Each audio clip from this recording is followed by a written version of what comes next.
સ્વાગત છે અને મારી એક અહીં કાવ્ય રચના છે અને એનું શીર્ષક છે વાતો ના કર.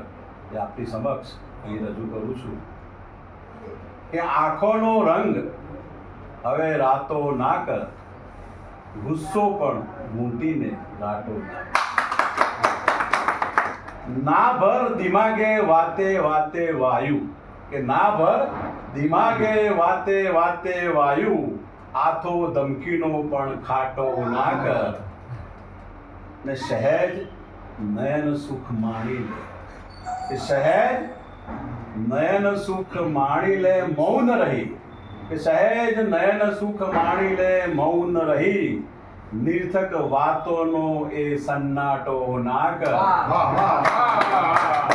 અને બંધન મીંડળના મીંડા બાંધીને, કે બંધન મીંડળના મીંડા બાંધીને છેડા છૂટા કરવાની વાતો ના કર. અને પીઠી ચોડી લે હૈયાને પીડી, કે પીઠી ચોડી લે હૈયાને પીડી, વાડી નીરસ મુલાકાતો ના કર. આંખોનો રંગ હવે રાતો ના કર, ગુસ્સો પણ મૂટીને ઘાટો ના કર.